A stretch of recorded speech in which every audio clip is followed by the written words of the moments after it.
Alright, what's up YouTube? Wavy Davy here. I'm doing a new thing. Trying to figure out how I want my channel to go. Seeing as how I do music myself, I help other people with their music. I teach people how to do shit. Specifically studio stuff. I ain't even gotten to video or photography. That's gonna take a few years. But as far as this audio and studio stuff, always teaching and showing people how easy it is. They can do it themselves, because that's like what the artist is nowadays, in my opinion. If you don't know how to play an instrument, and I've said this a lot in my sessions, you are almost required to know how to use the computer as that instrument to help you create. So it's like back in the day, the singers could sing, but they couldn't make nothing unless they had a band. Nowadays, if you have a computer, you basically have that at your disposal. You grab the beat, that's the band, the audio suite or DAW, whatever you're using, and you make your ideas and you put them out. Like, that's it. So this tutorial, I'm probably going to this session I just mixed. So that's another thing that I do. I mix. People send me their songs because they like the sound that I create. Not saying that I've been classically trained under anybody. It's just the sound that I have created over time. Shit, 10 years doing studio work. So with that being said, let's get into this song. It's a hip hop slash trap type song. These are more than likely will come in. I get some R&Bs, but mostly hip hop, trap. But yeah, we about to get into this. Let's do it. All right. So we in business on both ends. Let's go. We mixing this song from Mojo 313 from here. This is something he sent. It's like a 2-track. Excuse my eating Snickers, but I'm eating. Cool song, trap song.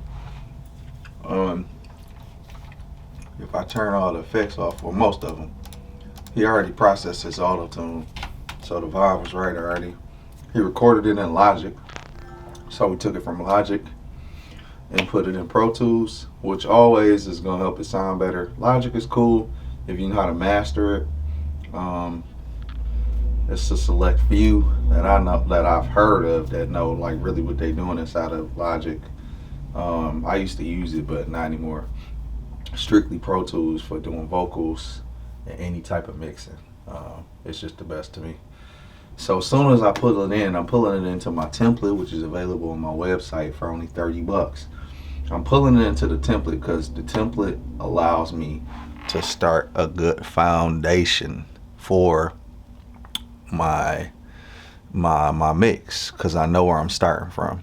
Like when you kind of just go from anywhere, it can get kind of messy. So this is the way I started, by pulling it from my template, arranging the tracks, making sure I got all the tracks. Even with this one, we had a few days trying to just get all the tracks over, because Logic, they export files differently. So anyway, let's play it without some of the effects on it. Yeah, whoa, whoa, yeah, hit him some more, yeah, hit him some more. Go murder gang shit, nigga. Walking down, walk his whole ass down. Hit him some more, fuck nigga. Run up, Boney, walking down, kill him. Hit him some more, yeah, hit him some more, yeah, hit him some more. Run up, Boney, walking down, hit him some more, yeah. Hit him some more, yeah, hit him some more, I think the dog playing dead, hit him some more. So the files, they came in pretty good. I got my waveform turned up a bit, but they came in pretty good, pretty consistent. The verses are a little more powerful just by observing the waveforms and looking at them. Some of the tracks were duplicated. I'm not sure why. Like some of the sound effects were stereo, so they triple. I don't know, but Logic does some weird stuff. Anyways, we're gonna refer back to the beginning, which is the vocal chain. where I start all the basics of how all the vocals are going to sound, because they all go through this. For me, I don't make separate vocal auxiliary tracks to let me sit down now. Get this angle better. But I do not like having to use multiple Vox auxiliaries, just because I think it starts to dilute the overall sound and just how music is nowadays. People are literally 2-track, the vibe, make sure it sound good inside of the spectrum of mixing and mastering, and put it out because it's art.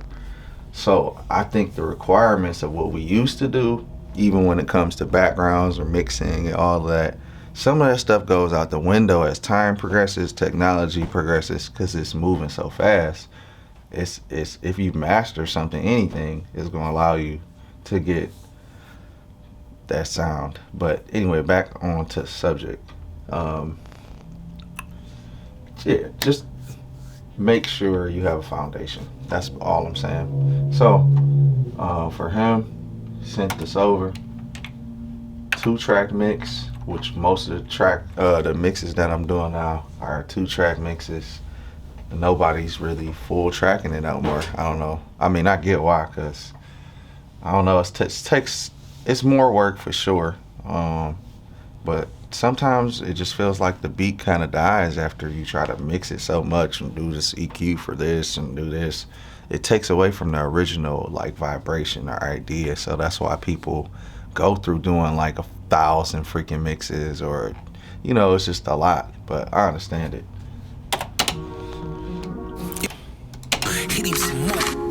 Yeah, hit him some more. Yeah, hit him some more. Run up on him, walking down. So for this song, he recorded it sound like it's at the crib. You can hear in between each vocal or wave, it's a little hissing, because I'm assuming the room is not treated right, so you can't really get that sound after the recording or the setup or the static. But there's ways to fix this by using a gate, trying to, as soon as the waveform is done doing its thing, right after it cuts any sound that's in between that until the next waveform comes in. But sometimes that can sound weird because it's and it chops it off and kind of takes away from the vibe. So you got to be careful with that as well. But that's usually how I treat tracks like this, and I'll solo it so you can get the idea of it. Yeah, whoa, yeah, hit him some more, yeah, hit him some more, run up on him, walking down, hit him some more, run up on him, walking down, hit him some more, yeah, hit him some more. So you hear how it's kind of chopping it off. It's chopping off as soon as he gets done saying a word. And this is useful for when you're doing home recordings or shit, anywhere really. I recommend this for anything, because sometimes you can get stuff in my situation. I don't have a booth in my studio, so it could be people in here talking sometimes, but the take was so good and it's just something after it. This is the way to fix that, or even trying to just delete that space if you feel like it's still kind of messing with the vibe. Just try to delete it and then fade. So do some types of fades. Sometimes this sounds weird and artificial, so you have to be mindful of all of this and make the right decision. Otherwise you can kind of mess up the vibe. What else here? So in his verses you can see that the waveform's a little more powerful. So let me play the verse. Hit them some more. All of my niggas, they train to go. You don't care who in the car. When niggas want you, niggas are slaying you. My youngest, they wild. Nike masks with the matching gloves, they be drilling in style. Give me an hour, I make a call. Summon the dogs, bitch, I'm a beast. 308, shoulder strap, but that bitch look like a leash. So So for his vocals, I got on the lead of his verse because it's not a lot going on for like ad-libs and stuff. But same thing. If I'm getting a home recording to mix or anything, I'm using these C1 gates, which are applied from the Waves bundle. Um, I'm using the C1 gates to kill that sound. I had songs sent to me with kids in the background and all type of stuff I'd have had to take out because when you in the vibe, you're just trying to make it and see what it can become. But for those people that are recording at home, make sure you try to treat the room. Make sure it's not like a huge ass reverb or it just sound like a closet or a dead closet. Like try to set the room up so that you can get a good sound. Like, and experiment with the sound. Don't just be satisfied after you turn it on that it's gonna all sound good. No, like move a couch around, move a carpet around, or put something on the wall, like something, decorations, pictures. Those will hold sound. Like anything that can start to stop the reflection of sound is going to help the overall quality of what you're trying to record. And this goes for voiceover stuff, anything. Like make sure you turn off fans, heaters, anything that's going to give you that electrical hum or buzz in between when the audio is recording. We don't. All right, so back to this. This is like a 2-track mix. So with these type of mixes, usually people want them back fast. So I'm just finessing. We really just like seeing what they did. I'm adding on to it. With at the same time, I'm trying to get them a quality sound, like a quality sound for them to promote and put out and keep making songs. Like this is how a good portion of the money I get comes in. It's from someone making an idea and then me just taking it to the next step, which is like professional and the way they envision it sounding. Because when they come to me, I'm usually like listening to the beat first, and once I hear the beat, I know what type of vocal vibe it's going for. Like it's just a given because I've listened to so much music. I know like what type of reverbs or delays or echoes or chopped and screws, like immediately, because we've heard these same beats and sounds so much that as engineers, it's second nature just to put this type of thing on that type of song. So once you do it more, even if you're recording at the crib, the more you do it, the more you practice, like experimenting with your voice or your sound, it's gonna really help to eliminate you having to go to the studio or like it's really that type of time in this day and age is where you can really create your own sound. They did it back in the day. Like all these great artists that we love and we admire, even currently, like they create a sound. So, and that takes practice and time and making songs. So that was a side note for all my artists out there that's holding on to songs and art that they know they should be dropping. Just drop it and move on so you can keep creating. Otherwise, you're going to be depressed. I know it. Let's get it. All right, so back to his ad-libs. I didn't do much to his ad-libs. Just put like a H delay, which is like pretty much one of my favorite delays for effects and just creating a vibe. Probably use that word like 10 times, creating a vibe. But yeah, let me play the delays. Hit him some more. Yeah. Hit him some more. Yes. So for this track, y'all can hear what I'm saying. And as an engineer, you got to make the decision whether or not to leave some of that stuff, because for this particular part, this is the hook, so it's hyper, and the delay's kind of wild because he don't have a lot of tracks going on. That's another thing. Like, be mindful how you use delays when you have a lot of tracks going on, or reverbs, because it can start getting cloudy and muddy from just trying to do too much. So when you have less tracks, if you say for instance you got 2 tracks on your hook, the background or the ad-lib track is gonna help to complement and make it sound bigger, especially if you put like some bounce delays to fill the space or to make it sound bigger. Um, Another important thing is a doubler, and this is all on my template available on my website. The doubler is important because it gives your vocals some width, some width, so it's not so like narrow sounding, and in the middle, like it gives it some width, so it's bigger, so that you don't have to add so many tracks. You ain't gotta double your rap tracks. Like, yeah, man, let me slap another triple on there or double on there. Like, no. The artists that are popping nowadays, they might have like 2 3 tracks going on, some ad lib crazy track, and that's it.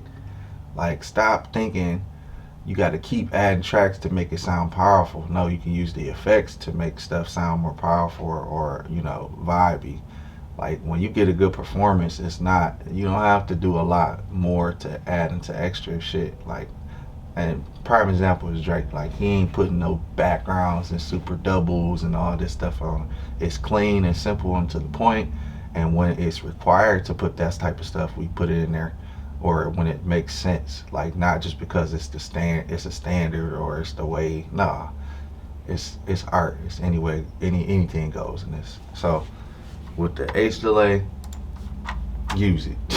In a nutshell, use the H delay. What else? What else do we got here that we can talk about? The track in general. I'm not sure how old the track is, but shit, we good with it, really. It's not much you have to do to it.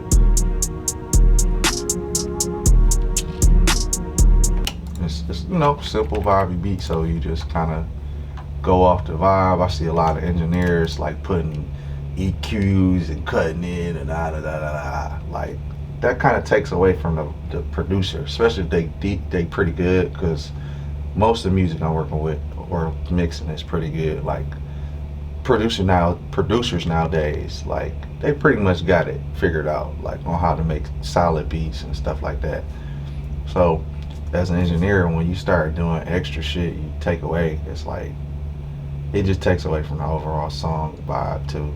Only thing I try to add is like drops. If it's just no drops on the song, I'm definitely mixing some drops to add to the overall effects and little things that I'm adding into their songs.